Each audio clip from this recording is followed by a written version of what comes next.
আসুক না যত বাধা যত ঝড় সাইক্লোন, রাসূলের পথে মোরা চলবই। আসুক না যত বিপদ যত ঝড় সাইক্লোন, রাসূলের পথে মোরা চলবই। দিনের তামান্না হাতে নিয়ে আল্লাহর পথে মোরা চলবই।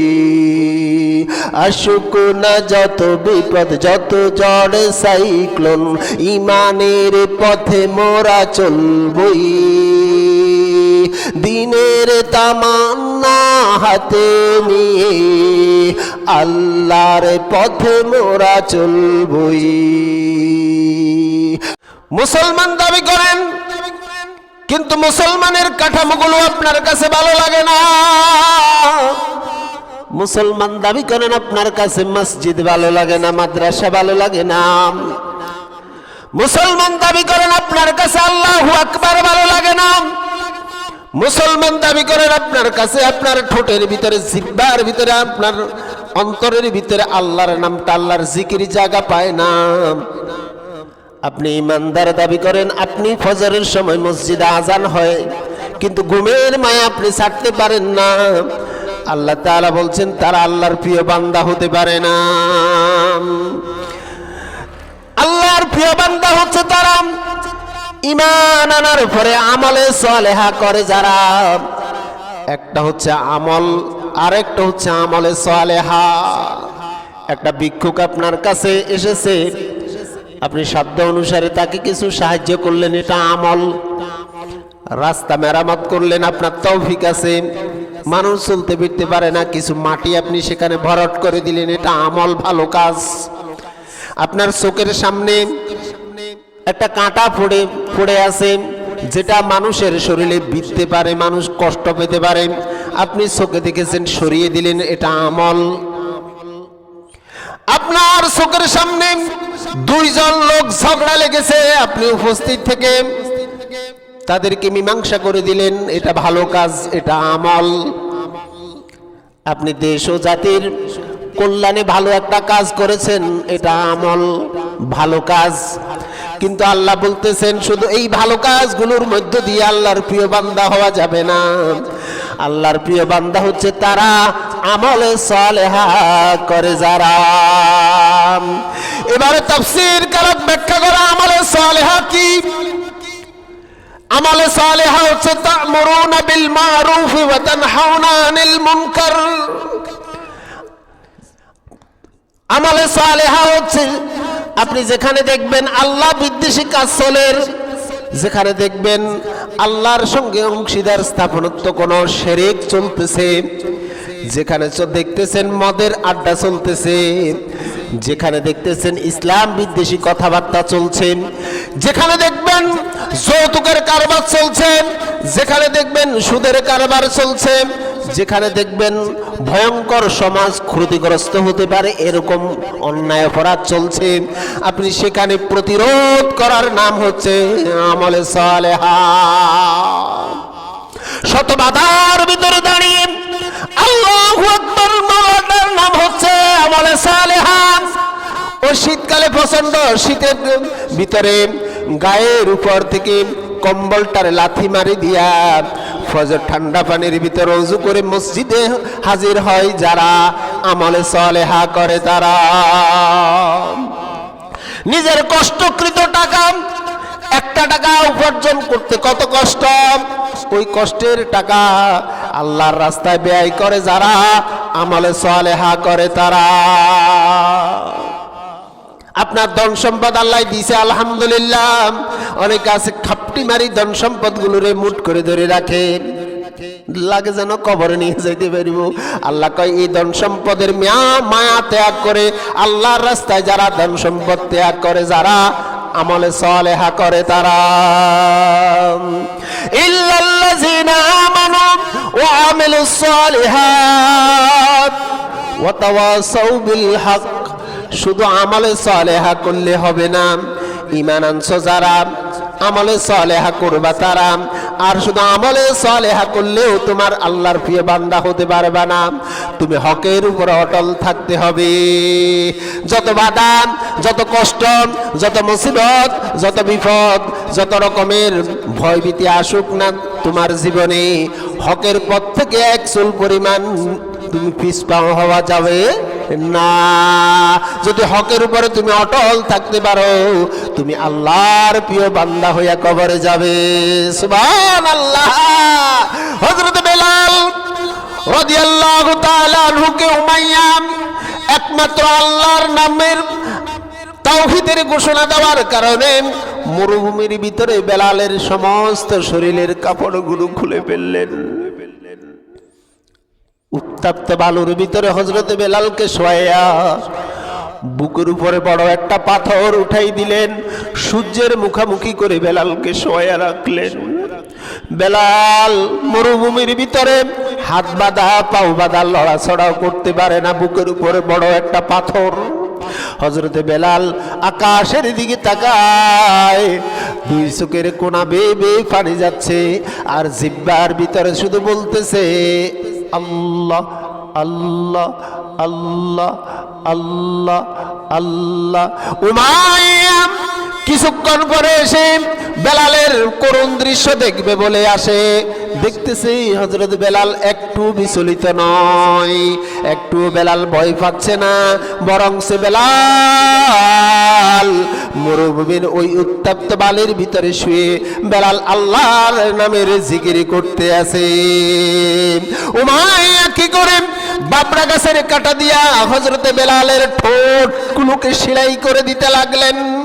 হযরতে বেলাল বললেন, উমাইয়া রে, বাবরা গাছের কাটা দিয়া আমি বেলালের জিহ্বা ঠোঁট সেলাই করতে পারবি, কিন্তু আমার অন্তর সেলাই করবি কি দিয়া? আমি তো আমার আল্লাহকে শুধু মুখে আল্লাহ আল্লাহ করি তা না, বরং আমি আমার আল্লাহকে কলিজা দিয়ে ভালোবাসি। সুবহানাল্লাহ। আমি যে শুধু মুখে ইসলামের দাবি করি তা নয়, বরং সেই ইসলামের ভালোবাসা আমার হৃদয়ে। আমি মসজিদকে ভালোবাসি, মুখে নয়, বরং মসজিদের ভালোবাসা আমার অন্তরে। আমি আল্লাহর আইনকে ভালোবাসি, এটা মুখে নয়, বরং আল্লাহর ভালোবাসা আমার হৃদয়ে। আমি কোরআনকে ভালোবাসি, এটা আমার মুখে নয়, এটা আমার অন্তরে। হযরতে বেলাল বলে, উমাইয়া বাবলা গাছের কাটা দিয়া আমি বেলালের ঠোঁট সেলাই করতে পারবি, আমার জিহ্বা সেলাই করতে পারবি, কিন্তু আমার অন্তর থেকে আমার মাবুদের ভালোবাসা সেলাই করতে পারবি না।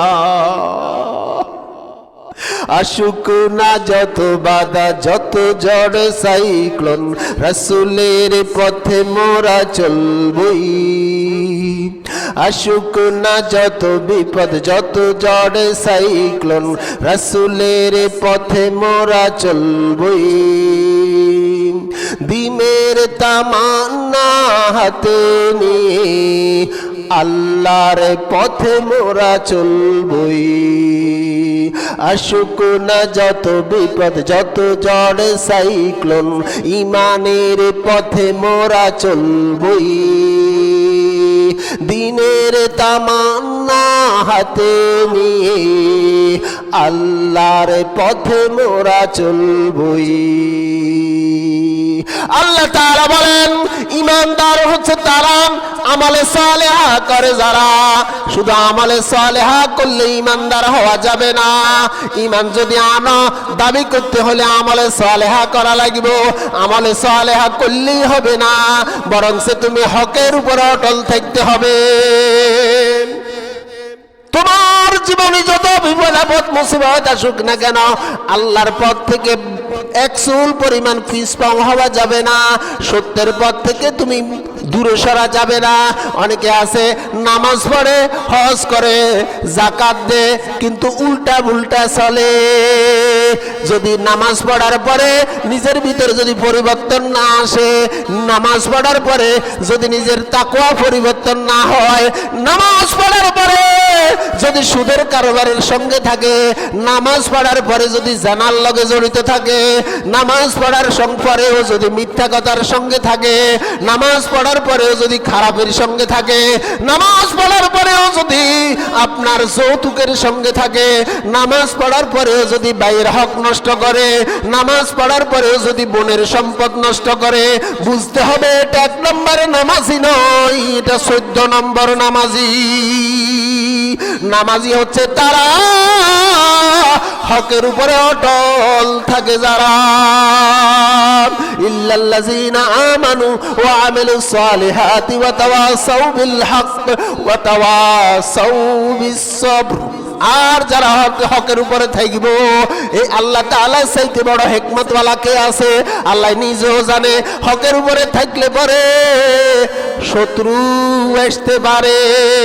আপনি হকের ভিতরে থাকলে ঘরের ভিতরেও স্বামী 1 নম্বর স্বামী হওয়া যায় না। আপনি আপনার স্ত্রীকে বলেন বেপরদা হইয়া নারী, বেপরদা হইয়া তুমি বাজারে যাইবে না, মার্কেটে যাইবে না, ফিটফাট বোরকা পরবে না, দেওয়ারের লগে দেখা দিবে না, অন্য বেগানা নারীর লগে হাসি ঠাট্টা দিয়া কথা বলবে না।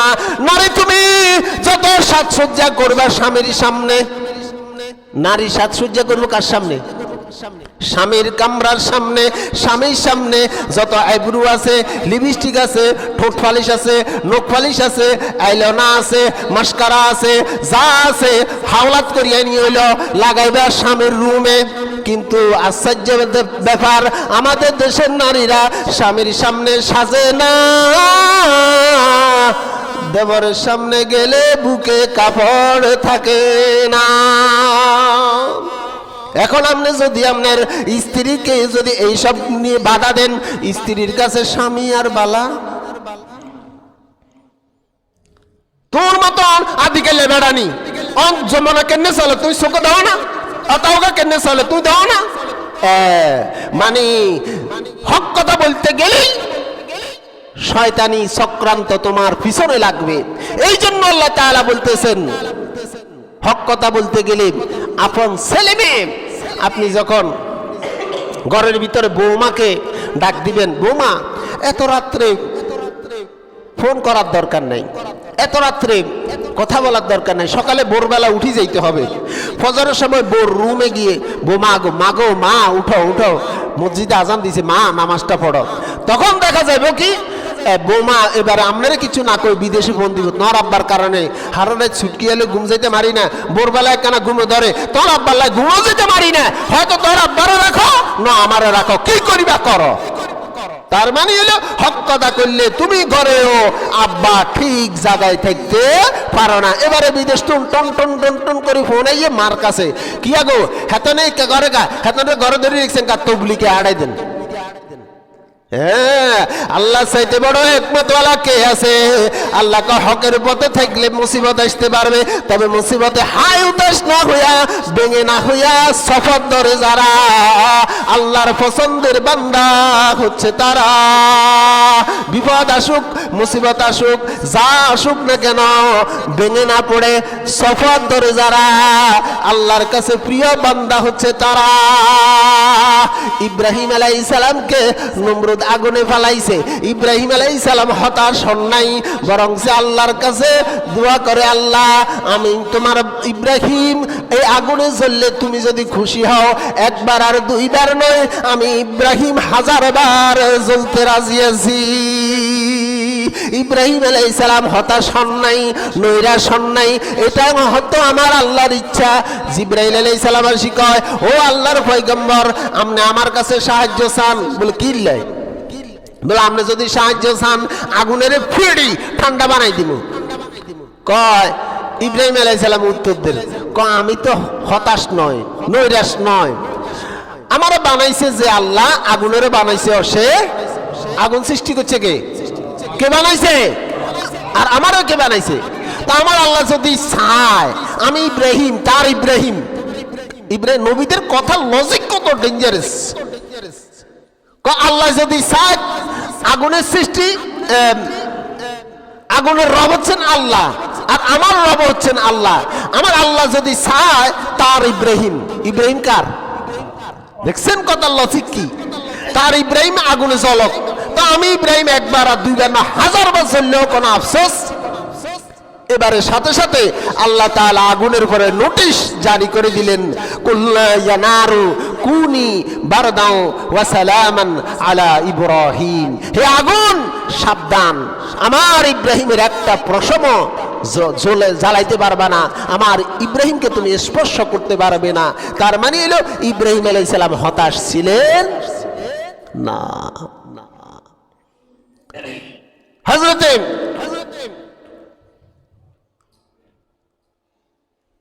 ইউনূস আলাইহিস সালাম মাছে খাই ফেললেন। ইউনূস হতাশ হন নাই, নৈরাশ হন নাই, আল্লাহর কাছে দোয়া করলেন। আল্লাহ তাআলা ইউনূস আলাইহিস সালামকে সফর করার কারণে, আল্লাহর উপরে ইস্তেকামত রাখার কারণে ইউনূস আলাইহিস সালামকে আবার মুক্তি দান করলেন। এই যুগে যুগে যত আপনার উপরে ঝড় আসুক, মুসিবত আসুক, আপনি ওই মুসিবতে হাই হুতাশ না করেন সফর যদি ধরতে পারেন, ইস্তেকামত যদি ঠিক রাখতে পারেন, দেখবেন দিন শেষে এখন দিন হয়েছে যেরকম সত্য, দিনের পরে রাত হবে সেটাও, আবার রাত্র গুণবিত হয়েছে এইটা যেরকম সত্য, সকালের সূর্য আবার উদিত হবে সেটাও সত্য। তাহলে আমার আল্লাহ তাআলা সূরা আসরের ভিতরে 6টি গুণের বৈশিষ্ট্য যে লোকের ভিতরে পাওয়া যাবে তারা ক্ষতিগ্রস্ত নয়, তারা বিজয়, তারা কিয়ামতের ময়দানে হাসতে হাসতে আল্লাহর জান্নাতে প্রবেশ করবে। 1 নম্বর হচ্ছে আপনাকে ঈমান আনতে হবে।